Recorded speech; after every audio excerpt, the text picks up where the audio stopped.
Why it is DaamnKam coming to you live from the beautiful state of Hawaii. So it's January 15th, 2023. We are just over 2 weeks into this wonderful new year.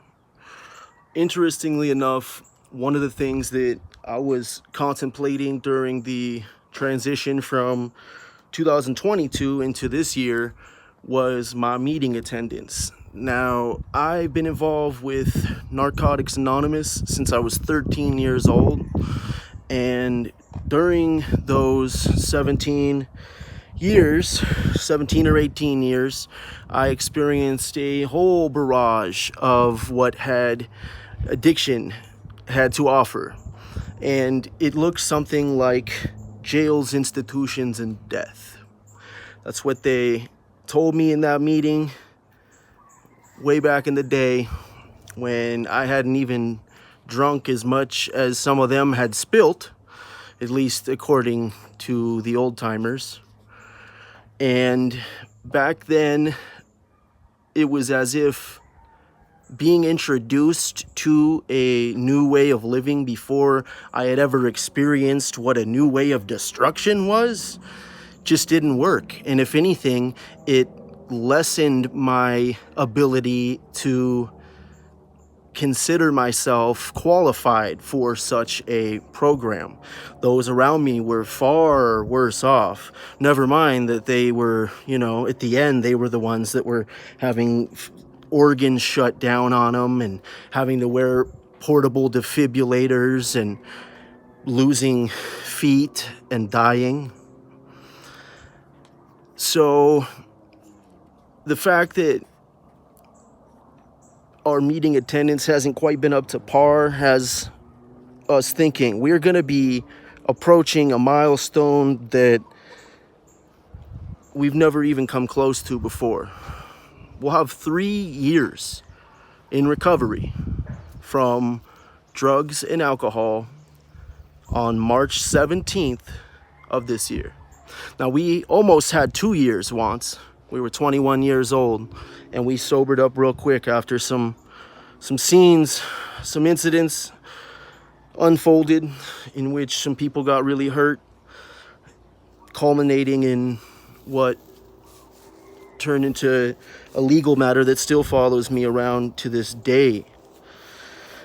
So, all that being said, we've decided on our sobriety birthday this year, we're going to dedicate a portion of every single day to read from the Just for Today in the Narcotics Anonymous program and provide whatever sort of a excerpt or opinion we can on what it is that's being conveyed in the passage.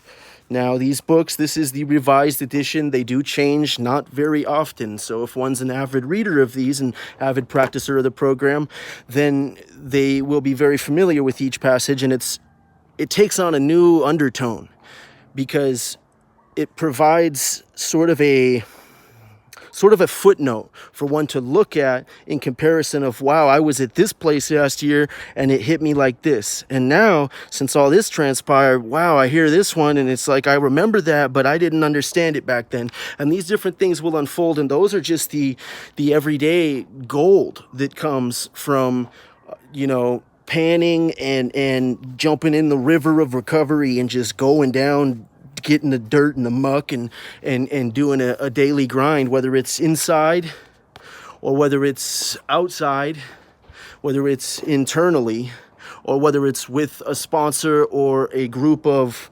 like-minded, maybe like-gendered people that will understand your particular struggle more than somebody who, say, would be the opposite gender and twice your age. However, that being said, what we have in common is all so much more profound than what it is we don't have in common. So our similarities far outweigh our differences in the rooms of Alcoholics Anonymous and in the rooms of Narcotics Anonymous. And so that is something I've experienced in, as of now, 5 different states in this country. I've been able to sit inside a meeting and hear the message from different sorts of people I never would have thought I'd ever cross paths with in my life, and others that I just look at and they exhibit some sort of a familiarity, and it's like I'm looking at a piece of my own soul in them, because I can see that the struggle is real and alive in them, and I feel that still. It was the gift of desperation. As somebody who's been to treatment, inpatient treatment for these ailments, not 5 times, not 6 times. I didn't even go for the big 7, you know. I had to go back for an 8th time and fall 7 times, stand up 8. Fall 7 times, stand up 8. If you fall down, you can get your ass right back up again. You don't have to stay down and say, damn, why did I do this, and beat myself up, and then I'm gonna go use some more because I don't want to feel the feelings that make me feel this way, that made me use in the first place. And so it just perpetuates the cycle, and it prohibits any chance of living a life honestly worth living. For there were some days I can't imagine hell would have been much worse than a few of them days that I had, more than a few of them days that I had back in active addiction. And that is the God's honest truth. So that being said, we grow to feel comfortable with our higher power as a source of our strength. As we learn to trust this power, we begin to overcome our fear of life. That's the basic text, page 25. Powerless as we are, living on self-will is a frightening, unmanageable experience. In recovery, we have turned our will and our lives safely over to the care of God as the God of our understanding.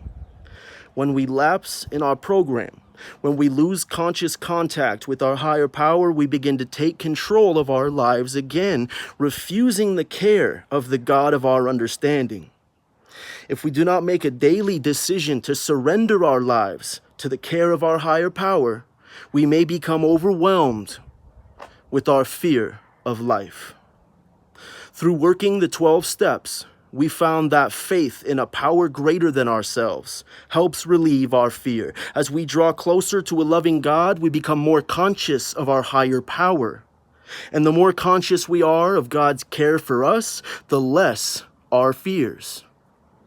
When we feel afraid, we ask ourselves, is this fear an indication of a lack of faith in my life? Have I taken control again, only to find my life still unmanageable?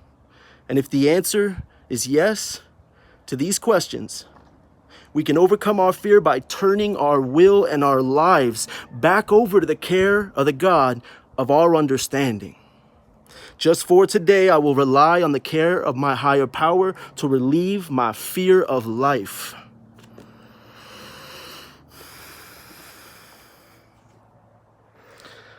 Of our understanding, the God of our understanding. It's not my God. It's not the judge's God down there that ordered you to go to these meetings. It's not your big brother who's been encouraging you to jump in there, or it's not your little sister that's been taking the brunt, asking you. No, it's not. It's a God of our understanding. So it's your God. I want to also point out an interesting footnote, again, shall we say, something I didn't notice really until this reading, this time through. If we do not make a daily decision to surrender our lives to the care of our higher power, we may become overwhelmed with our fear of life. That's not it, but that is very good. Absolutely. It's a daily decision. And so that's why I've decided every day, starting from March 17th, 2023 until March 17th, 2024, I'm going to bring you the just for today, I almost said the daily damn, Nope, the daily Daam is something entirely different that's already been going on for a number of months, maybe 6 or more. And so I encourage you to check that out if you are into the spiritual sphere, politisphere, psychedelic sphere, cultural sphere, or pretty much any other social sphere that you'd like to get spherical in and witness maybe some miracles in. Not really, but probably some ritualistic typewriting and people who actually care about the same things you do and aren't there just to stir up emotions anonymously on the other side, like a bot. So combining all of these things, this is the passage that stood out to me. When we feel afraid, we ask ourselves, is this fear an indication of a lack of faith in my life? Have I taken control again only to find my life still unmanageable? Well, this implies multiple things. Firstly, it implies that our life was once manageable, and it also implies that our life was also once under the care of a higher power. And so for atheists, this one could be a little bit hard to swallow. However, the interesting part, at least in this passage, they differentiate between higher power and God. And I believe that is a very, very important distinction. Because if we all have our own higher powers, if I have my higher power and we allow others to have their higher power, then what is the higher power? And the higher power would be it would be spiritual nothingness. It would be no higher power at all, but that's not possible. And so it's the fact that we all have our own that really make it work. And it's the fundamental faith in a power that's greater. That's what they call God. These aspects of our recovery have their source in a loving God, not a harsh, hateful one. And the more we experience recovery, the more we'll trust that loving higher power. So they insinuate that it's the same entity, while in previous passages drew quite the distinction between God and higher power. Right here, when we lapse in our program, when we lose conscious contact with our higher power, we begin to take control of our lives again, refusing the care of the God of our understanding. When we lose conscious contact with our higher power, we take control of our lives again, refusing the care of the God of our understanding. That is a clear differential between the two, and I believe that the higher power, at least for me, is my ability to tap into that loving, caring God source. My higher power is my higher self, Kam. That's my higher self, that's my higher power. I can't rely on self-propelled perpetual energy. I've got to go into the station and get a fill-up, whether that's in an NA meeting, an AA meeting, whether it's with a therapist, a counselor, some sort of an educator, or if it's a religious practice. Maybe it's going to church. Maybe it's meditating in a monastery, taking a class on meditation or on awareness, or maybe meditating in quiet by yourself.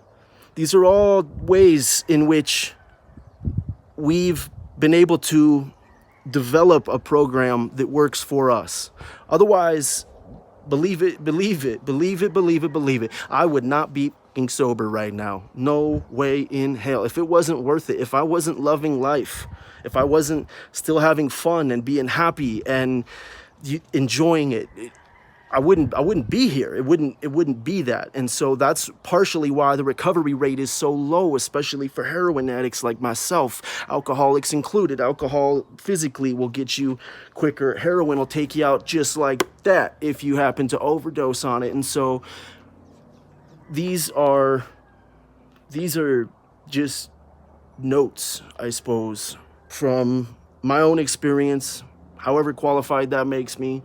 I have met a lot of addicts, and I've worked with a lot of addicts and alcoholics, and I am one myself, and I have been, and with the diagnosis and the acceptance of the diagnosis comes a responsibility, and I want to be able to give back.